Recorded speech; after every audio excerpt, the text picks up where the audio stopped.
Tout le monde, je me présente, c'est Samy Bousaksou, je suis ingénieur en informatique. Aujourd'hui, je vais vous faire un cours sur du PHP, le langage de programmation web le plus connu sur le marché de développement web. Alors, notre cours va avoir voilà, un plan.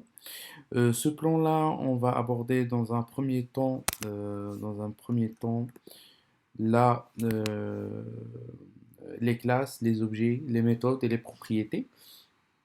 Après, on va parler de la visibilité des attributs de la classe et on va parler ensuite sur le constructeur des classes euh, et l'héritage et les interfaces. Et finalement, on va clôturer par la gestion des exceptions au PHP objet.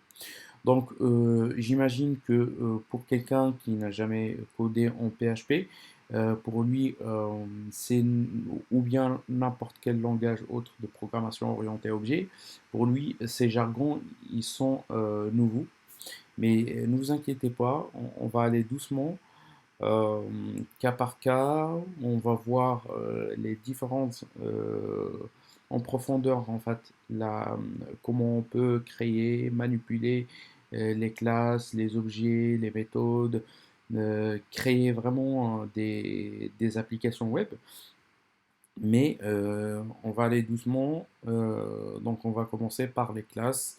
Tout d'abord, les classes, comme vous voyez ici, moi j'ai choisi en fait de faire un brain, un- comment dirais-je, carte heuristique français, euh, mind map, qui va nous permettre en fait de- d'organiser notre plan d'une façon un peu dynamique pour que ça colle directement au cerveau. Donc avec les couleurs et tout, parce que scientifiquement c'est plus enrichissant quand on utilise en fait une carte heuristique que d'utiliser un plan normal. Donc on va commencer par les classes. C'est quoi les classes? Les classes c'est comment dirais-je, c'est comme une moule qui va nous permettre de définir des capacités de ces classes, qu'est-ce qu'ils traitent, qu'est-ce qu'il fait. C'est comme une moule qui a pas mal d'endroits et puis par la suite qui va être utilisée par la suite pour créer ce qu'on appelle des objets issus de cette moule. Voilà, il faut avoir imaginé la chose comme ça. C'est que les classes, c'est voilà une certaine structure. Il a une certaine structure comme ce que vous voyez ici. Par exemple, là, j'ai choisi en fait un exemple de classe. La classe a un nom.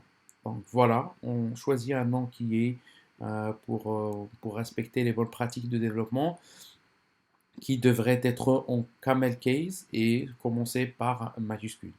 Voilà, nom camel case, voilà. Et puis par la suite, la classe a des attributs. Voilà. Chaque classe a des attributs. Il a un constructeur pour initialiser la classe, pour lui donner les informations de base pour la création de classe. Et puis, il y a des setters et des getters pour euh, euh, mettre des informations, envoyer des informations à la classe et recevoir des informations à la classe. Par exemple, les getters pour avoir une valeur de l'attribut, les setters pour mettre des valeurs, pour affecter des valeurs à l'attribut. Et puis, il y a des méthodes qui font un certain travail voilà, au niveau de la classe et qui vont nous permettre d'effectuer un certain mécanisme que la classe sait le faire. Donc voilà, pour le moment, il ne faut pas voilà, essayer de comprendre à 100%, mais il faut savoir que voilà, une classe, c'est tout simplement une moule qui a, comment dire, euh, il a la capacité d'offrir vraiment une image d'une structure qu'on va utiliser plus par la suite, voilà, d'une façon à la chaîne. Donc, comment on va, on va voir en fait les classes? Il y a deux types de classes. Il y a les classes abstraites Ça, c'est pour l'utilisation au niveau de polymorphisme. C'est une notion qu'on va utiliser par la suite, donc c'est pas important de la savoir pour le moment. Il y a des classes qui sont finales. Donc les classes, comme je vous ai dit, c'est comme un objet euh, qui a la possibilité en fait d'hériter d'une autre classe. La classe, c'est une classe qui a la possibilité d'hériter des attributs, des méthodes d'une autre classe. Donc, c'est pour cela que on a la possibilité euh, ici d'avoir un abstract. Euh, Ici, l'abstraction, c'est quoi? L'abstraction, c'est de définir en fait, une classe comme abstraite, c'est de la préparer pour l'héritage et de créer en fait des signatures des méthodes. Je vais vous montrer là une classe abstraite. Une classe abstraite, ça devrait toujours commencer par le mot-clé abstract, classe et le nom de la classe. Puis par la suite, ici, voilà des méthodes qui sont abstraites. Comme vous voyez ici, les méthodes n'ont pas une structure, n'ont pas un mécanisme, n'ont pas été définies. Ici, comme vous voyez, getValue, elle n'a pas encore en fait le corps elle n'a pas le corps de la méthode. Donc on fait juste la signature au niveau des classes abstractes, mais on peut quand même mettre des méthodes qui sont définies. Mais si on a une seule méthode qui est flaguée abstracte, la classe devrait être abstracte. Donc voilà, l'utilité de la classe abstracte, c'est d'étendre euh, d'étendre une classe de cette classe abstracte. Donc c'est préparé pour être hérité. Parce que quand on va hériter cette classe, ça va nous permettre en fait de définir les méthodes, de définir qu'est-ce que ça fait, ces méthodes, qu'est-ce qu'ils font exactement ces méthodes. Donc c'est là où on voit, comme vous remarquez ici, pour getValue, ça a été que la signature avec point virgule à la fin.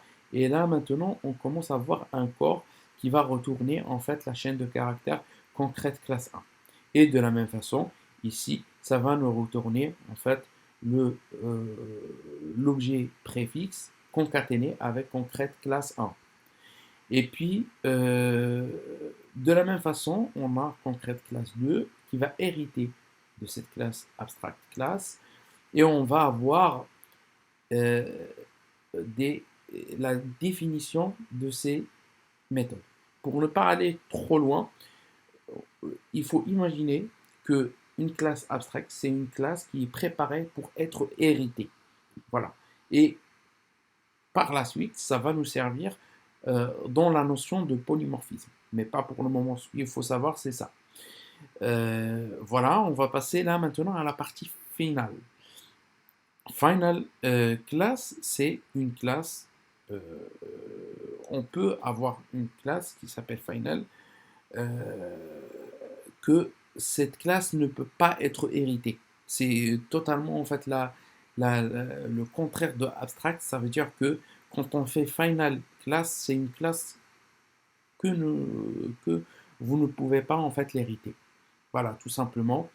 Et si le mot final est ajouté à côté de la méthode, ça veut dire que cette méthode, on ne peut pas la surcharger. Comme ce que vous voyez ici. Ici, on a une classe normale avec public function test et avec des informations, comme vous voyez ici. Donc, pour afficher la base de test, afficher la classe, ça, base classe test, voilà, appelé. Et ici, on a final public function more testing. Donc, ici, si vous voyez très bien, ce qu'on a fait ici, c'est que si on veut étendre la classe base classe, ici, voilà, c'est cette classe, avec, on veut surcharger, on l'a étendu, il n'y a pas de souci, parce que la classe n'est pas finale, mais par contre, ici, on a la méthode qui est finale, more testing. Ici, c'est ça, on est en train, on veut en fait surcharger cette méthode pour mettre vraiment un corps différent, mais là, euh, ça a généré en fait une erreur cannot override final method. Donc ici, on ne peut pas surcharger les méthodes qui sont finales et on ne peut pas hériter des classes qui sont finales. Voilà. C'est ça le plus important à mettre en tête pour le moment. Après, là, comme je vous ai montré, en fait, il y a des méthodes, il y a des propriétés, et là, on va passer aux objets. Donc, comme vous savez, en fait, comme ce qu'on a dit au départ, la classe, c'est comme une moule, c'est comme une structure qu'on va utiliser pour créer des objets. Donc, c'est l'exemple, par exemple, de classe 1. On l'a créé, on lui a fait une méthode qui s'appelle une méthode. Donc, pour l'instancier, on va utiliser le A est égal new A. Et on peut, quand on a créé notre objet, on peut faire le A et appeler les méthodes avec cet opérateur tiré et supérieur. Ça permet d'appeler en fait la méthode qu'on a mis ici et qui a public function une méthode.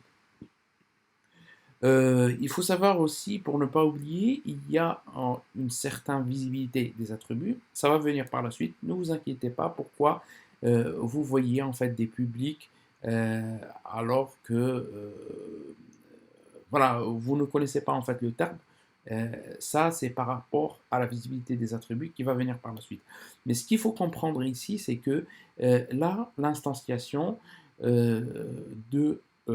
l'instanciation en fait de la classe et utiliser une méthode. Il y a d'autres moyens d'utiliser une méthode. Si jamais on a une méthode qui est statique, on peut l'utiliser directement à partir de la classe. Ça veut dire faire comme ça une méthode et ça va nous retourner une valeur, mais à condition que cette méthode soit statique. Il y a une autre manière, c'est que quand on veut instancier, ça va venir, et ici, quand on initialise la classe, on l'instancie pour créer l'objet, il utilise forcément le constructeur, soit d'une façon implicite, soit d'une façon explicite. Donc, pour le moment, ne vous inquiétez pas, vous allez voir la visibilité, on va suivre le corps, et vous allez mettre la liaison entre les différents points voilà, au niveau de la programmation objet de PHP. Donc, ce qu'on a dit, la visibilité des attributs. Ce que vous avez vu ici au niveau de la classe, vous avez vu private, protected et public. Ça, ces jargons, ces mots-clés peuvent être utilisés à côté des méthodes et à côté des attributs. Comme ce qu'on a fait ici, donc private type, ça veut dire quand on met private, ça veut dire que cet attribut peut être utilisé que à l'intérieur de la classe et ne peut pas être utilisé à l'extérieur de la classe. Donc voilà, c'est tout simplement si on essaie en fait de l'utiliser à l'extérieur de la classe, par exemple, on a créé un objet, on va créer instancier cette classe, A est égal new, le nom de la classe avec le parenthèse, c'est le constructeur par défaut. Après, on va mettre ça pour le type. Ça va générer une erreur parce qu'on ne peut pas, ça va, attendez, ça va générer une erreur parce que on ne peut pas accéder directement au type. On peut utiliser ce type. Attendez, là j'ai oublié, il ne faut pas mettre ça. Donc, juste à type, à ce moment-là, on ne peut pas, ça va générer une erreur. Parce que ça a été utilisé à l'extérieur de la classe. Donc, à travers un objet. Alors que normalement, le type ici peut être utilisé dans des méthodes sans aucun problème. Par exemple, on va définir une public méthode, public function, une méthode Voilà, et on va ici mettre un type euh, et mettre, par exemple, on va essayer de ça, ce mot-clé, c'est utilisé pour définir que c'est par rapport à this en anglais, c'est ça, par exemple, et ça veut dire que c'est au niveau de la classe, à l'intérieur de la classe, on va utiliser type. Par exemple, ici est égal le type qui est au niveau du constructeur. Par la suite, on va le hint type, euh, on va vous, en fait, PHP à partir de la version 5, euh, il a commencé à rajouter en fait des types, des attributs même avec les attributs en fait ici, avec au niveau de PHP 7 de mémoire. Donc voilà, c'est ça. Après, ça, il faut vérifier pour la création l'utilisation des types. Donc, voilà, tout simplement, ce qu'il faut savoir, c'est que ici, on a utilisé une méthode et là, on a le droit de utiliser, par exemple, on va voir d'utiliser la méthode de la même façon, utiliser une méthode, euh, voilà, type, c'était un test.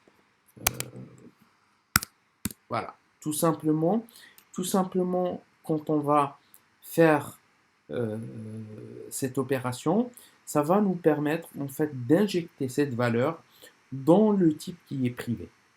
Donc ça, on va voir par la suite, ça c'est une méthode qui remplace le setter. Le setter, c'est, comment dirais-je, c'est la possibilité de changer les valeurs des attributs private ou protected. Protected, ça peut être utilisé à l'intérieur de cette classe, comme ça peut être utilisé par les classes héritantes de cette classe. Public, on pourrait l'utiliser par exemple type A, on pourrait l'utiliser à l'extérieur, il n'y a pas de souci et pas d'erreur là-dessus. Donc voilà, ça c'est la visibilité. Ce qu'il faut prendre en compte, ce qu'il faut mettre dans la tête, c'est qu'on a trois types de visibilité. Private, c'est à l'intérieur de la classe. Protected, c'est à l'intérieur de la classe et à l'intérieur des classes héritantes de cette classe. Et public, on peut l'utiliser partout parce que c'est destiné au public. Donc on peut l'utiliser, même si ce n'est pas recommandé beaucoup, mais pour assurer la sécurité en fait de votre code. Mais c'est permis en fait au niveau des attributs. Et de la même façon, on peut voir ces visibilités au niveau des méthodes. On commence par la visibilité et c'est en minuscule. C'est juste, il le met en majuscule quand on commence à, à écrire sur une nouvelle ligne. Mais sinon, pour les méthodes, on peut utiliser public. Ça veut dire que c'est une méthode qu'on peut utiliser comme ici, comme ce que vous voyez ici. Comme on peut utiliser en protected, ça veut dire que la méthode peut être utilisée à l'intérieur. C'est à l'intérieur d'une classe héritante. Cette méthode peut être utilisée à l'intérieur d'une méthode d'une classe héritante de cette classe qui est A, ou bien une méthode publique, c'est le cas ici qu'on peut utiliser ici. Je crois que ça devient ça devient euh, plus clair pour vous. Euh, Qu'est-ce qu'on va suivre en notre plan? Là, maintenant, on a vu la visibilité des attributs. On va parler du constructeur. Donc, le constructeur, c'est une fonction, c'est une méthode qui va nous permettre d'initialiser la classe. On va dire quels sont les paramètres initiaux de cette classe quand on va créer un objet. Vous voyez ce que je veux dire? Par exemple, on va faire un exemple là de code simple qui va vous permettre de vous habituer par rapport à ça. Le constructeur, donc le constructeur, On a un constructeur qui est type int. Voilà, on a type et le type est égal à type. Donc voilà. Lors de la création de la classe, on a cette information. Là, maintenant, on veut function get type. Ça va nous retourner, en fait, return, pour ne pas avoir des problèmes là-dessus, return, et this, toujours, rappelez-vous que this, ça veut dire que c'est la classe courante. À l'intérieur de la classe courante, c'est ici, on va trouver un attribut qui s'appelle type. Voilà. Et le type, vous ne mettez pas $1 après, juste l'opérateur tiret supérieur et type.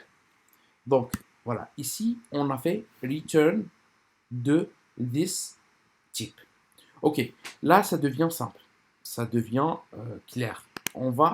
Ce qu'on va faire, instancier la classe. Instancier la classe, c'est créer un objet issu de cette classe. Comment on va créer un objet issu de cette classe? C'est A est égal le new. Toujours on utilise le new pour la création des objets à partir d'une classe qui s'appelle A. Mais là, faites attention. On a le constructeur par défaut qui est seulement le A. Et ça ne va pas initialiser le type. Et on va voir par la suite dans les tests. Et on a un constructeur qui est de type int. Voilà, on va mettre 5 parce qu'on a ce constructeur. Et ici, on va afficher echo. Je crois que vous connaissez déjà echo. C'est pour l'affichage des informations. Voilà. Et ici, on va utiliser notre objet parce qu'on l'a initialisé avec getType. Normalement, avec ce code, on pourrait déjà, là, on va tester en fait ce code là. On va le prendre et l'utiliser ici. Donc voilà, on va l'utiliser dans le code. Hop, comme vous voyez, ça n'a pas fonctionné parce que on n'a pas en fait comment il s'appelle? C'est un mot-clé qui permet de commencer, de dire qu'on est en train d'écrire en fait du PHP. Comme vous voyez ici, on va tester ce code-là. Qu'est-ce que ça va nous donner? Donc, ici, pour tester ce code-là, on a le type avec int et echo le type. Donc, qu'est-ce qu'on a comme erreur? On n'a pas d'erreur. Mais le problème, c'est que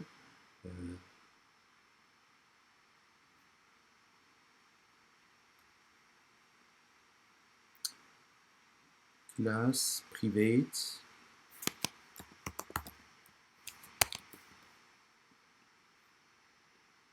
voilà, ça a fonctionné. Là, maintenant, c'est pour dire que voilà, c'est fini. C'est fini la partie programmation. Alors, ce qu'on va essayer de faire maintenant, c'est regarder ce que ça va nous donner, c'est 5. Ok, c'est nickel.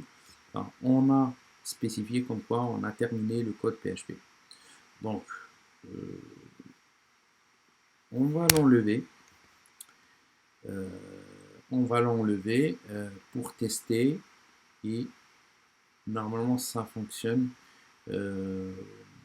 C'est par rapport au cache. Ça arrive quand on a en fait le cache. Quand on a le cache et si jamais par exemple ici on va mettre, bon, disons 8. Voilà. Si on fait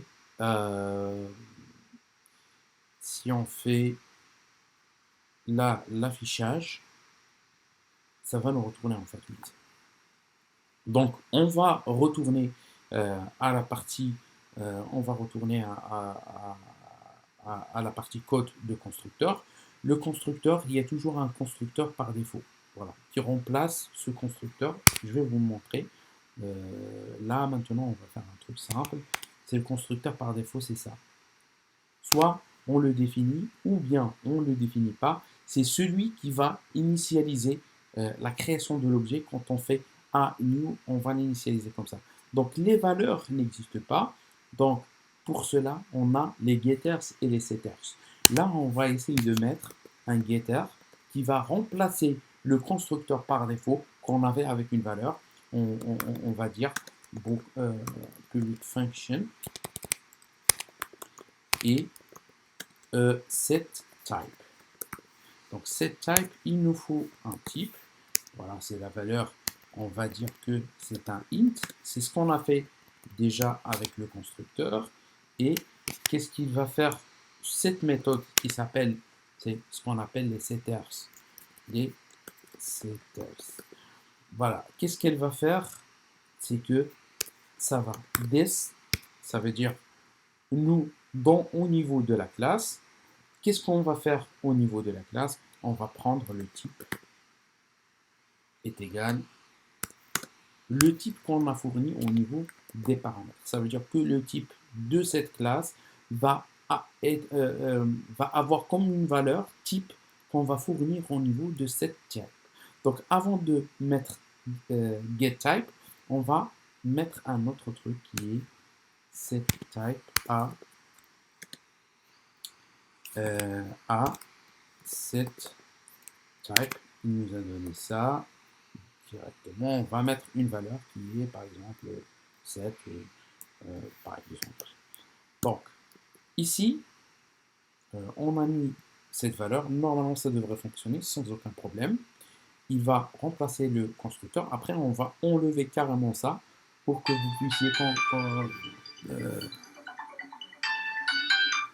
vous puissiez en fait savoir comment ça se passe. Donc ce qu'on va faire, c'est que tout simplement on va regarder ce que ça va nous donner, c'est le 7. Donc si vous avez bien compris, ça veut dire que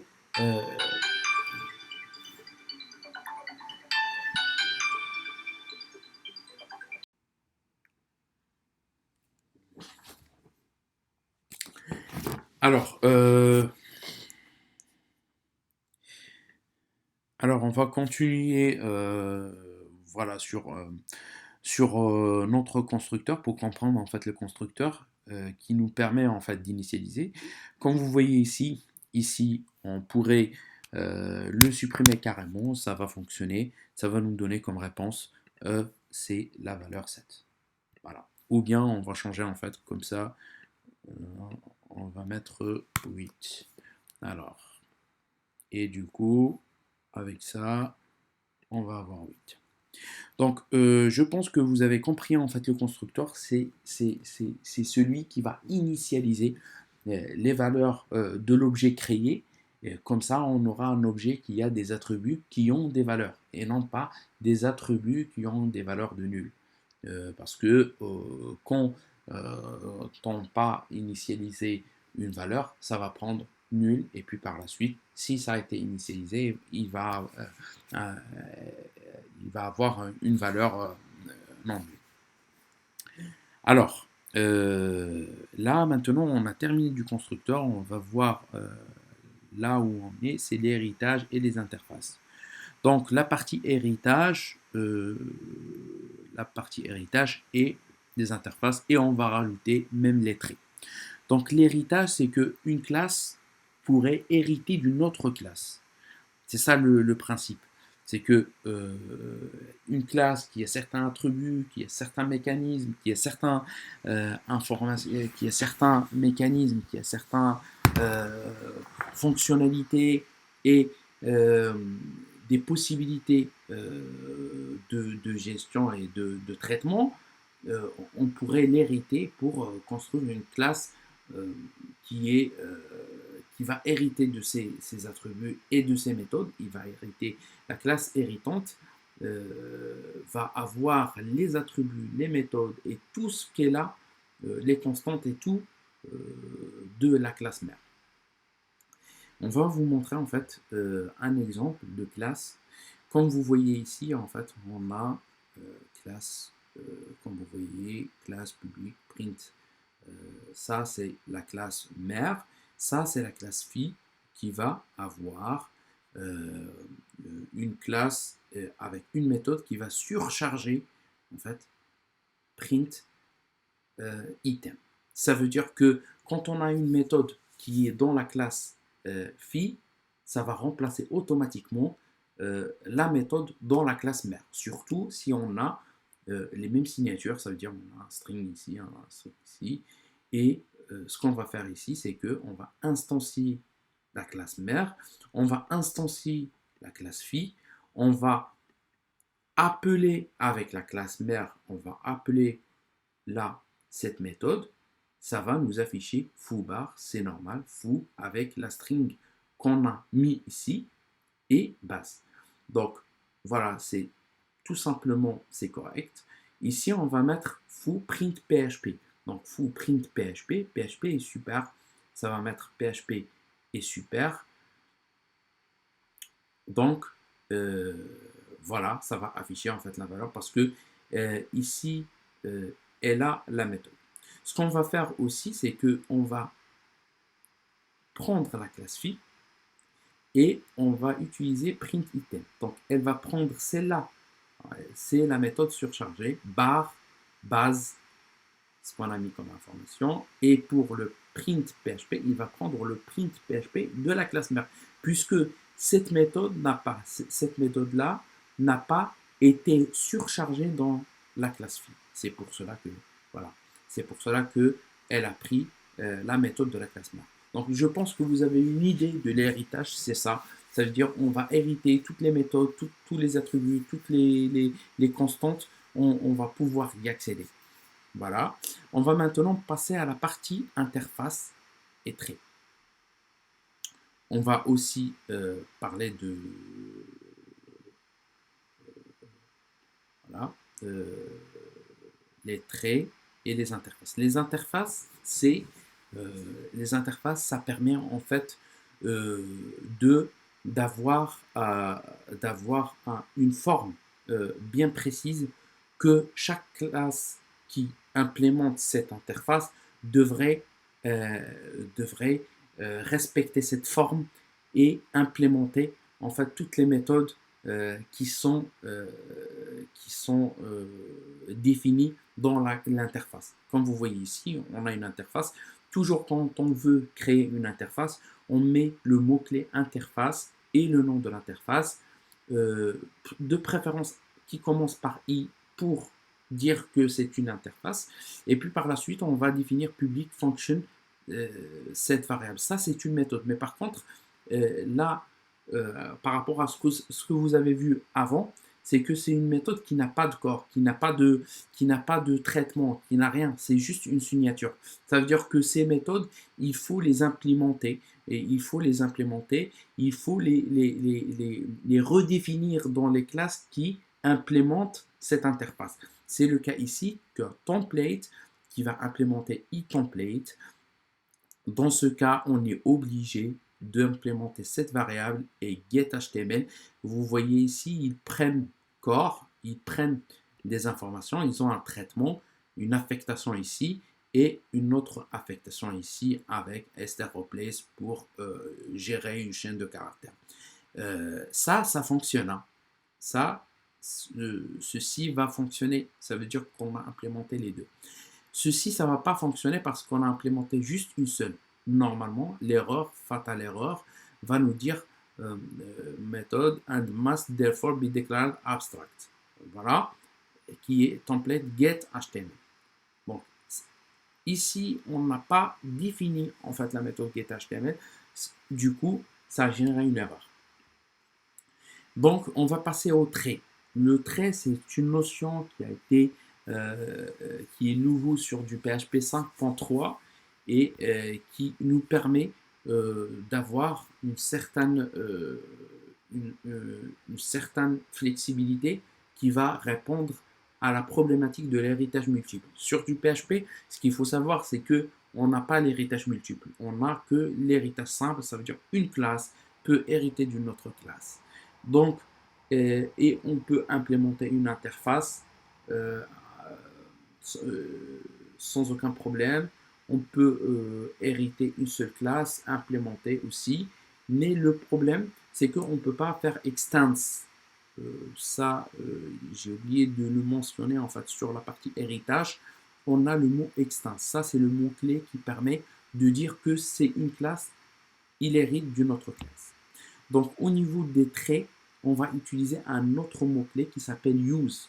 Ça veut dire que on peut faire use say word et créer aussi créer autre méthode, beaucoup de méthodes, on peut les créer ici et faire use say word 2, say word 3 et ainsi de suite. Donc ici, comme vous voyez, on peut, voilà, cette classe elle hérite d'une autre classe qui est base et use say word. Donc qu'est-ce que ça va faire comme réponse? Tout simplement, ça va faire use say word, ça va faire hello world. Pourquoi? Parce que ici, ça va utiliser, puisqu'on a fait appel à say word, et ici, normalement, quand on utilise le trait, ça va remplacer en fait le code existant au niveau de la classe mère, parce que là, elle va prendre le parent say word. Alors, concernant cette nouvelle, il y a une autre possibilité au niveau de use, au niveau des traits. Là, je vais vous montrer en fait que si jamais on va utiliser un use et puis par la suite on va utiliser la fonction, bah, la méthode là, cette méthode say hello, ça va automatiquement surcharger la méthode say hello du trait. Ce qui fait, on va, quand on va mettre new the word not enough, say hello, elle va mettre automatiquement hello universe. Ici, cette méthode-là a surchargé la méthode du trait. Voilà, c'est fini pour la partie trait. Là, maintenant, on va aborder exactement qu'est-ce qu'il nous reste, la gestion des exceptions. On a parlé des méthodes, des visibilités, les arguments. Vous avez vu que au niveau de la classe, on a des arguments, on a des méthodes, on a des attributs, on a certaines visibilités. On a aussi des types de méthodes, abstractes, statiques, finales, tout ça. Là, maintenant, on va aborder la dernière partie de ce cours qui est les exceptions. Les exceptions, c'est que quand on a une erreur, au lieu de l'afficher, en fait, l'erreur d'une façon brute, on va catcher cette exception et on va afficher un message à l'utilisateur sans passer par un panic mode qui est voilà, une erreur brute. Voilà, une erreur brute d'exception. Bon, pour l'exception, quand vous voyez ici, l'exception, ici on a un exemple d'exception qui est, donc comme vous voyez ici, je vous laisse en fait lire le code. Là, si vous voyez, ici on a un try, comme vous voyez, on a un try, on a un true. Je vais vous montrer en fait tous les mots-clés qui sont utilisés ici. On a un catch, on a une exception, c'est une classe. Comme vous voyez ici, au niveau du mind mapping, on a tous ces, comment dirais-je, à part finally. Après, vous allez voir en fait la partie finally, à quoi ça sert. Donc ça, c'est un exemple en fait d'exception qui va nous montrer en fait au niveau d'une fonction, on a mis un throw new exception. Ça veut dire qu'on a lancé une exception. Qu'est-ce qui va faire ça? C'est que si jamais, en fait, si le test, ça veut dire que si si il est nul, bah, dans ce cas, on va mettre une exception divisée par 0 parce que voilà, on a une erreur. Donc ici, on va utiliser try. Try, ça veut dire qu'il va chercher à l'intérieur de ce bloc, il va chercher si on va envoyer une exception. Donc si on va utiliser la méthode inverse, on va mettre 5 ici. Quand on va mettre 5 ici, est-ce que 5 est divisé par 0? Non. Donc, automatiquement, il va nous afficher le 1 divisé par 5, c'est 0,2. Alors, je vais vous montrer en fait ce code.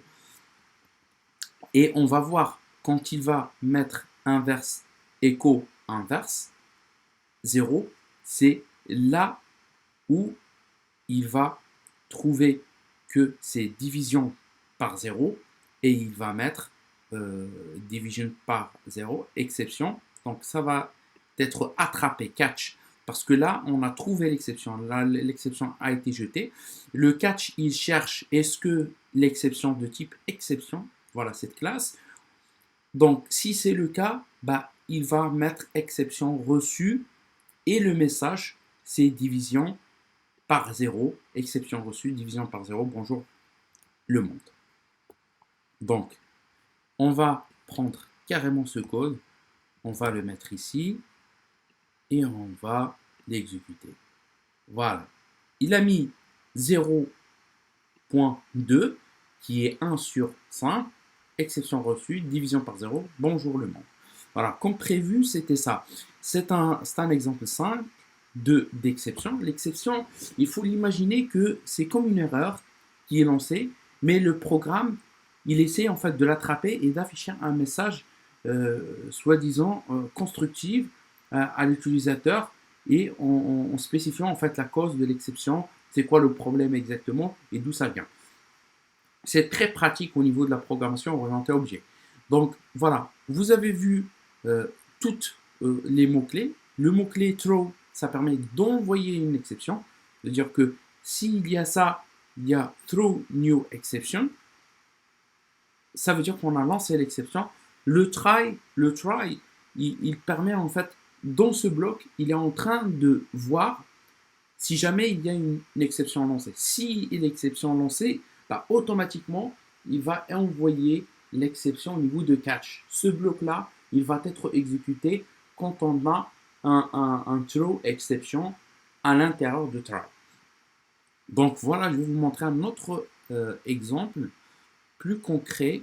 Bon, ici, ça c'est presque la même chose, sauf ici on a utilisé finally. Finally, ça veut dire que ici, echo 1 vers 5, on a dit que 5, c'est pas division par 0, ça va afficher 0.2. Il va sauter ce bloc-là, il va quand même exécuter ce bloc-là. Finally, c'est le bloc qui va être exécuté, quoi qu'il soit, qu'il soit le résultat. Ça veut dire qu'elle va mettre 0.2, première fin, et ici 0, parce que 1 vers 0, donc il va jeter l'exception, throw exception, donc ça va afficher exception reçue, division par 0, seconde fin, parce que ça va être exécuté, même si le catch a été exécuté, ça va exécuter seconde fin, et ça va afficher bonjour le monde.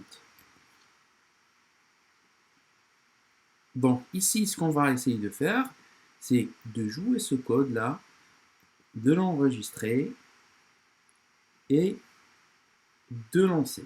Donc, ce qu'on a vu et ce qu'on s'est dit, c'est 0.2, première fin, exception reçue, division par 0, seconde fin, donc première fin, seconde fin, et bonjour le monde.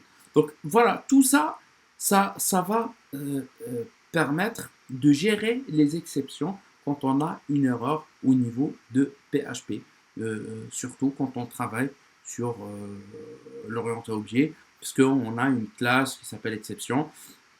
Et il faut savoir que la classe qui est exception, on pourrait avoir d'autres classes qui est not found exception.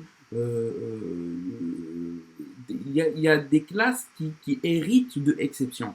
Et c'est pour cela qu'on a on pourrait avoir plusieurs types de catch qui est catch. Si on a not found exception, il va exécuter la partie, là je vais vous montrer. En fait, ici, l'objet lancé doit être une instance de la classe exception et d'une sous-classe de la classe exception. Voilà, c'est ça. Et la classe parente, root, c'est exception. Et toutes les classes qui héritent de ça pourraient être utilisées dans des blocs catch pour être plus précis et plus spécifique au niveau de la déclaration du type de l'erreur. Tenter de lancer un objet qui ne correspond pas à ce résultat et une erreur fatale émise par PHP. Ça veut dire que si tu essaies en fait de de lancer une exception avec une classe, parce que là quand on a lancé l'exception, on a utilisé en fait exception, throw new exception. Si on essaie d'utiliser en fait une autre classe qui n'hérite pas de exception, ça va faire une erreur. Donc je pense que le plan de cette formation, on l'a terminé. Donc voilà, touche à sa fin. Je crois que vous avez une idée des différents composants de la programmation orientée objet spécifiquement sur du PHP. Je souhaite que ça vous ait être utile. Et si vous avez en fait des questions, si vous avez en fait de l'aide sur quoi que ce soit, veuillez mettre un commentaire sous la vidéo et n'oubliez pas de s'abonner et d'activer en fait l'alerte. Merci et je vous souhaite bon courage et bonne chance et bonne révision et à la prochaine pour d'autres vidéos de formation qui vont suivre et qui vont parler de d'autres possibilités que PHP offre parce qu'il y a pas mal des choses, à part la partie basique, il y a pas mal en fait d'aspects qu'on va aborder sur cette chaîne.